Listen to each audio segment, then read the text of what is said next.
This is another, as you can see from the title, the title, the title, the title.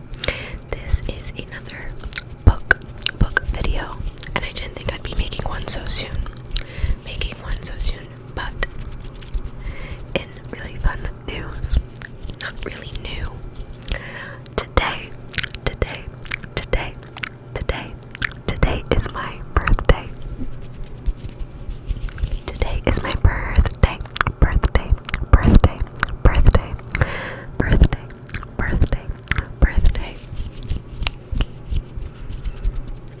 I am 20,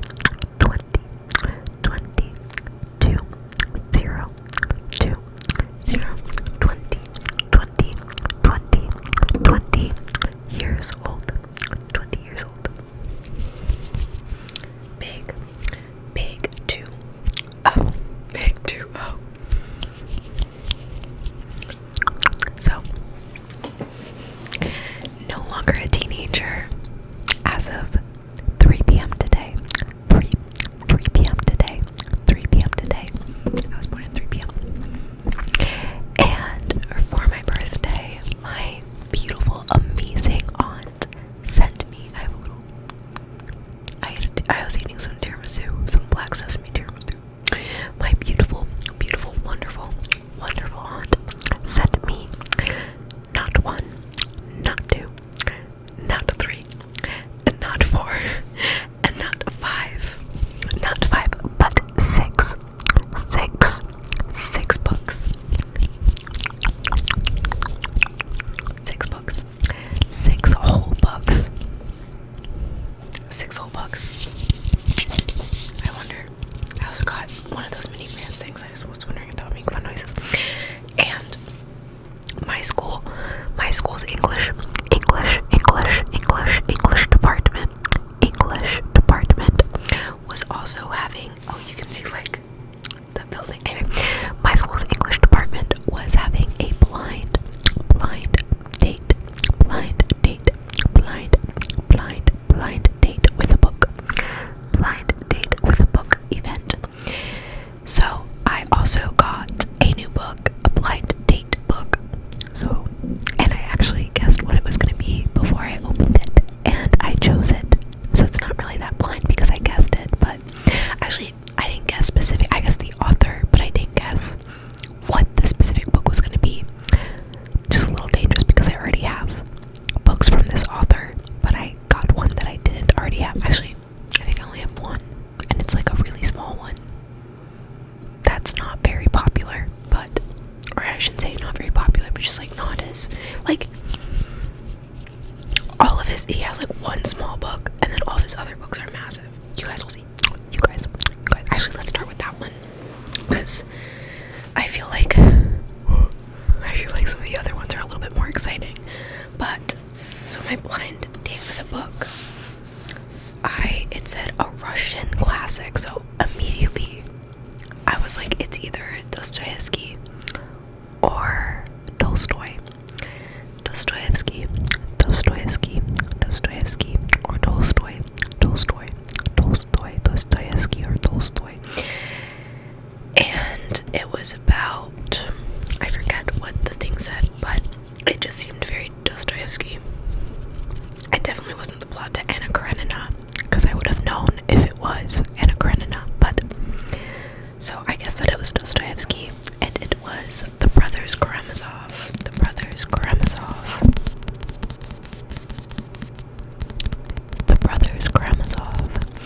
And, oh, actually, that would be kind of a good idea for a video, I guess, if I did like kind of like a blind, like guess the book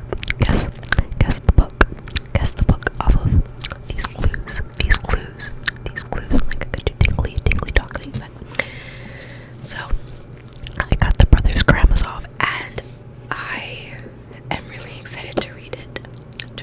So I'll read the back. Okay. The Brothers Karamazov is a murder mystery, a courtroom drama, and an exploration of erotic rivalry in a series of triangular love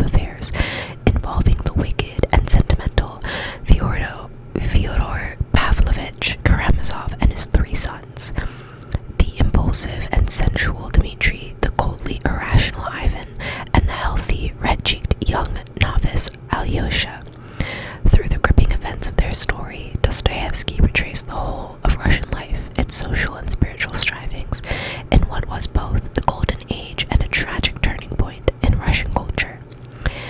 This award-winning translation by Richard Pivar and Larissa Volokonsky remains true to the verbal inventiveness of Dostoevsky's prose, preserving the multiple voices, the humor, and the surprising modernity of the original.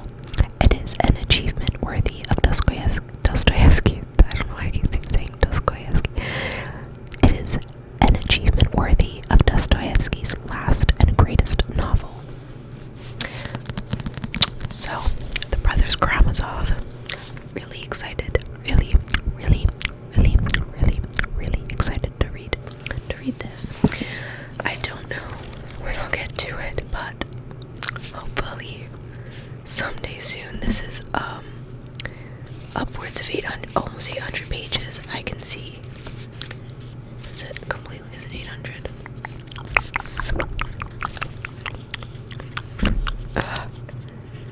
Yeah, something like that. It's not quite, but at least this translation is. So, I have notes from Underground. Oh my god. I have notes from Underground. Anyway. Jesus. So, and then I'm gonna go in order from basically when I opened them. And I think it's a good order too, because it'll end on a pretty good. I really liked the last one. I liked opening the last one you'll see. So, I have been wanting to read, oh my gosh, my eyeball. Christ, okay. I have been wanting to read two classic authors for a really long time now.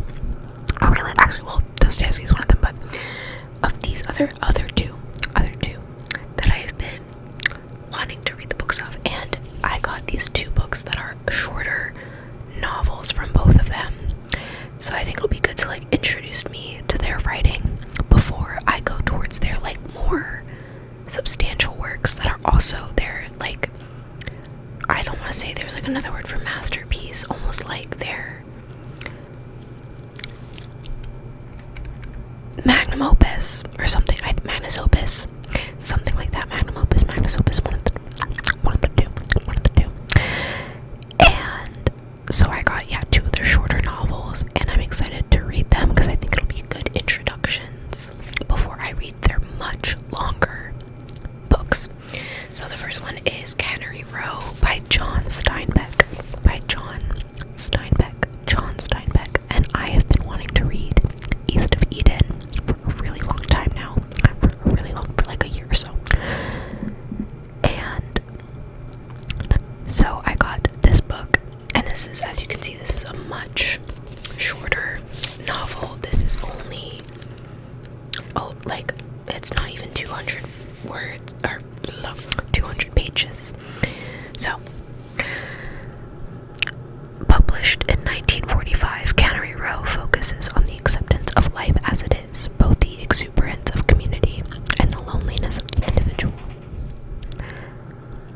Drawing on his memories of the real inhabitants of Monterey, California, Steinbeck interweaves the stories of Doc, Henry, Mac, and his boys, and the other characters in this world who are only the fittest survive, to create a novel that is at once one of his most humorous and most poignant works.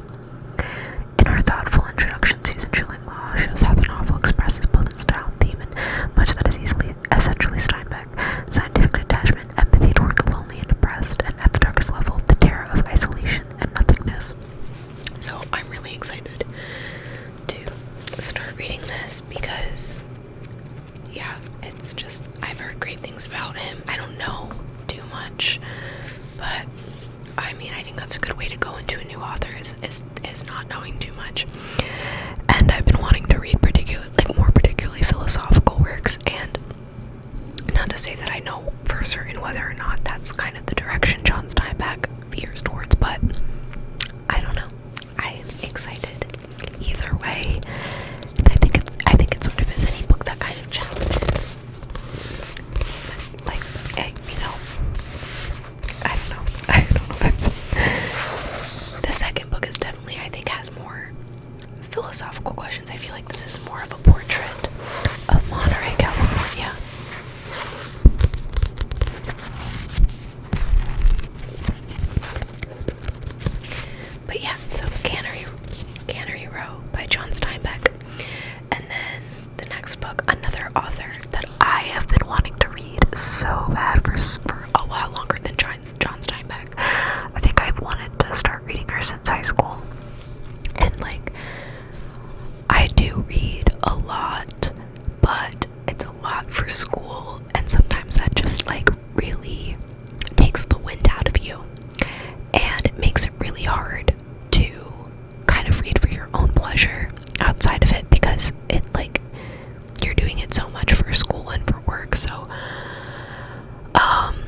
also I already have a lot of books that I'm like trying to read, or like a new author or an author will drop like a new book and it's one that I know that I like, and I'll like kind of prioritize different things.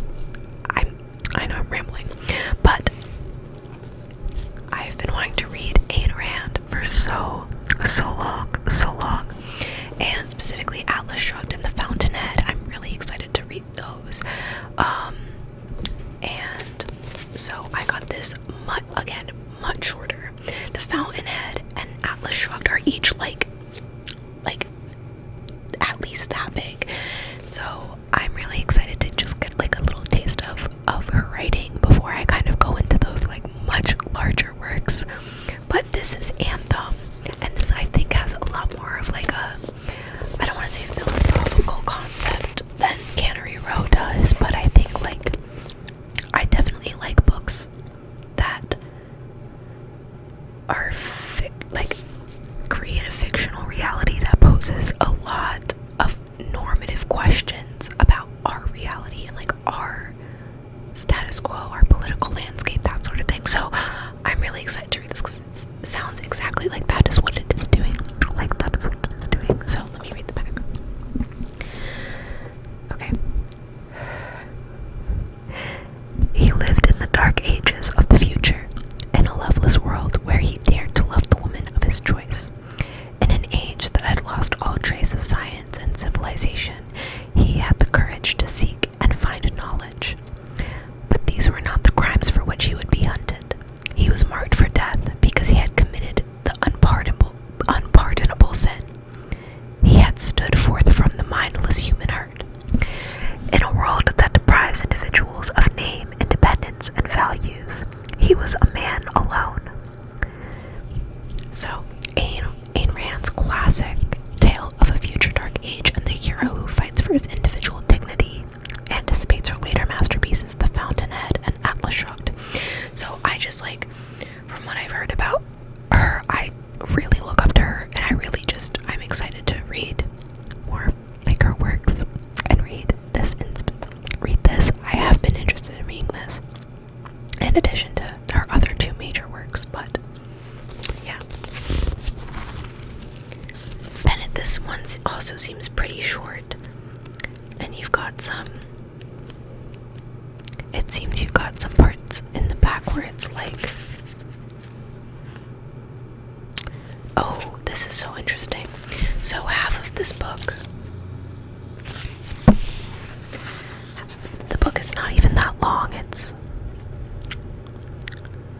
is about 105 words, I guess. And let me check in the table of contents real quick, because it seems like there's another part that they included in this edition. But oh my gosh, does this not have a table of contents? There's an introduction and an appendix. Okay.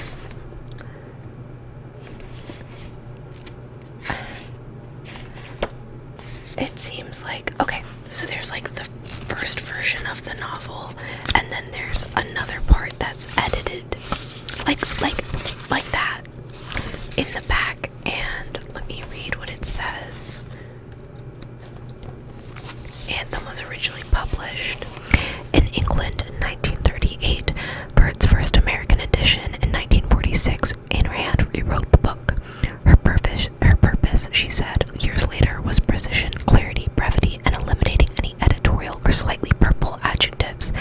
For those interested in Ayn Rand's literary development, there follows a facsimile of the original English edition, with Ayn Rand's editorial changes for the American edition written on each page in her own hand. That is so interesting. So this is the American version, this first part, and then this is the English, the original English version, like British version, with Ayn Rand's own edits made in her own handwriting. And I guess there's also like marginal notes as well, which I think that's quite incredible. I really like that a lot.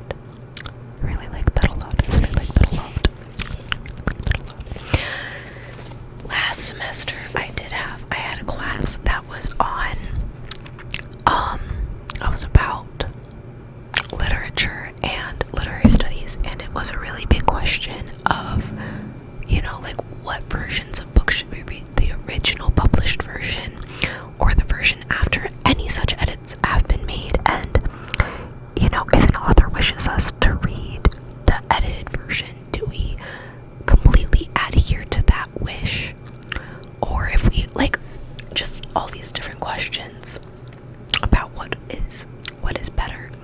So I need to check the time. I'm just gonna really quickly. Okay. Sorry. Anyway, so the next two books that I opened came in, well, they weren't wrapped together, they were wrapped separately, but I knew that they were gonna be these books because I knew that I asked for them, and I asked for both of them because they're in a duology. I think it's a duology. I don't think there's a third one unless I am dumb, but oh my gosh. Yeah, I think it's just these two. But I asked for them both. I love this author. I know that I love this author. There's only one other book that I haven't read from her. I've talked about it on this channel before too, and I'm really excited to read it, and it's probably going to be one of my next reads, but I did ask for these two. I actually probably talked about it in my last video about how I asked for these two. But I got Ninth House and Hellbent. Ninth House and Hellbent. Ninth House and Hellbent. So these two, the Bardugo books, the Bardugo. And look at the cover. Like, how pretty is that? How pretty. I'm just gonna read the back on this one because in case there's, like, for some reason or other, a spoiler, this cover isn't as shiny and it's a little scary to look at. But yeah, very interesting. I'm very excited. I do love a good Leigh Bardugo book. Love a good Leigh Bardugo. So anyway, the back of this, and also I'm interested because she went to Yale, and I just watched After the Hunt, which isn't specifically about Yale. It has its own, obviously, plot and everything that is in many ways very separate. But I think it's interesting, like, the culture and the setting and everything, and seeing how that's going to play out, because this also takes place at Yale. So I don't know. I just find that very interesting, like this college serving as the backdrop of these different, very, very different stories. So Galaxy Alex Stern is the most unlikely member of Yale's freshman class. Raised in the Los Angeles hinterlands by a hippie mom, Alex dropped out of school early and into a world of shady drug dealer boyfriends, dead-end jobs, and much, much worse. In fact, by age 20, she is the sole survivor of a horrific, unsolved multiple homicide. Some might say she's thrown her life away, but at her hospital bedside, Alex is offered a second chance to attend one of the world's most prestigious universities on a full ride. What's the catch, and why her? Still searching for answers, Alex arrives in New Haven, tasked by her mysterious benefactors with monitoring the activities of Yale's secret societies. Their 8 windowless tombs are the well-known haunts of the rich and powerful, from high-ranking politicos to Wall Street's biggest players. But their occult activities are more sinister and more extraordinary than any paranoid imagination might conceive. They tamper with forbidden magic, they raise the dead, and sometimes they prey on the living. So, I'm super excited. Super excited. Okay, so then there's 2 more, and these are the biggest ones. Like, physically speaking, they're the biggest ones that my aunt got me. And now this next book, I did not know what it is about. I am still excited to read it, even though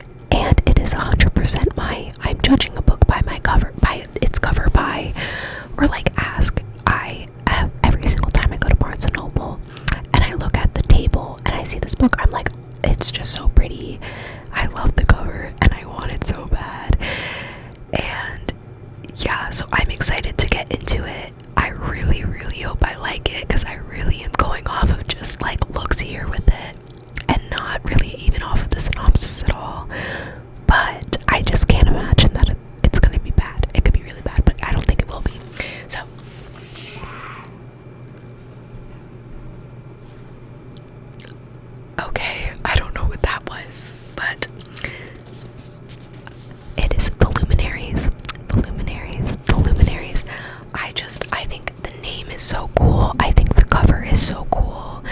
It's just so pretty, and it's huge. It's like a very large book.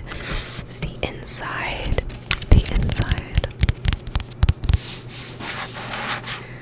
But yeah, I have no excuses on like, I didn't really know a lot about it as much as these other books where I'm like, okay, I know what the plot is. It seems like it'd be up my alley. I know about the author. They're a classic author.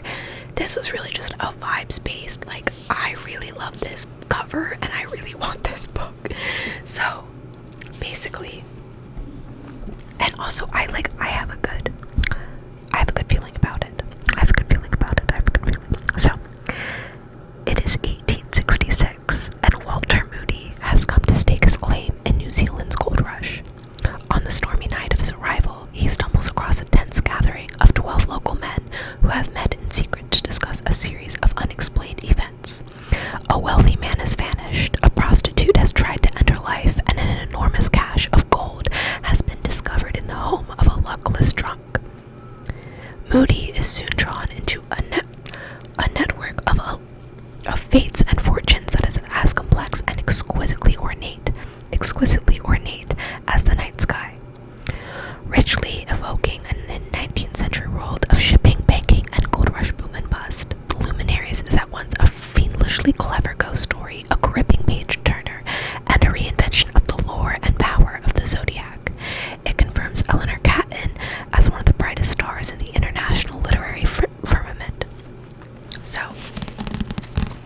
there's definitely ways in which I'm like, I don't know, I'm not usually a historical fiction kind of person, but this seems almost very fantastical in certain ways, and so I wonder, I hope it is a little bit more fantastical than maybe at first glance it seems to be. But yeah, it talks a lot about the Zodiac, and it says Mercury in Sagittarius, and I'm a Sagittarius, so literally perfect. So I'm gonna move some stuff around. But this last book, I am most excited about. I'm not gonna read it for a while but I have a bunch of other books that I definitely want to get to first, specifically from this author, books that I've had longer. There's another book that I want to read. I want to read Dante's Inferno before I read this book, because I hear that it's an important part, I think, and I think it's in the Metamorphoses, is the story in which Orpheus and Eurydice is. But I've already read that, so Dante's Inferno is the big one that I still need to read before I read this book, because it is kind of, it helps understand it, I guess. But, and this is kind of embarrassing because I asked for this book before I've even actually read this author's other books, even though I have them. But it's okay, because I'm so excited and I don't even care. I got Catabasis by R.F. Kuang. The cover is so beautiful, and I'm literally, it just sounds like it's going to be such a fun book to read. It's such a nerdy concept of having to follow notes from Dante and Orpheus to descend into hell, and it's just such a fun concept, I think, for a fantasy novel. I don't think that there's nearly as many concepts that are like this, and I'm really excited to read it, so I'll read the synopsis. Okay. It's a big book. Alex Law has only ever had one goal: to become one of the brightest minds in the field of magic. She has sacrificed everything to make that a reality: her pride, her health, her love life, and most definitely her sanity. All to work with Professor Jacob Grimes at Cambridge, the greatest magician in the world. That is, until he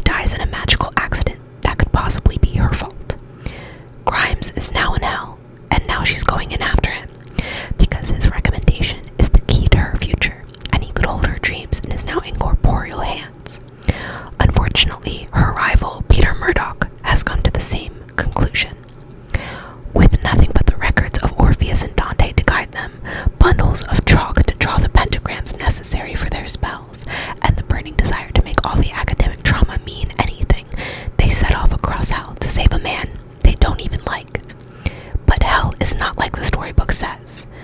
The storybooks say magic isn't always the answer, and there's something in Alice and Peter's past that could forge them into the perfect allies, or lead them to their doom. Literally so excited to read this. So excited. What does Catabasis mean? Oh, Catabasis is the story of a hero's descent into the underworld. It's Greek. But then you have right here a Lee Bardugo quote, which I think is so cute. So cute. Rich with illusion and illusion. So like A and then I. Illusion.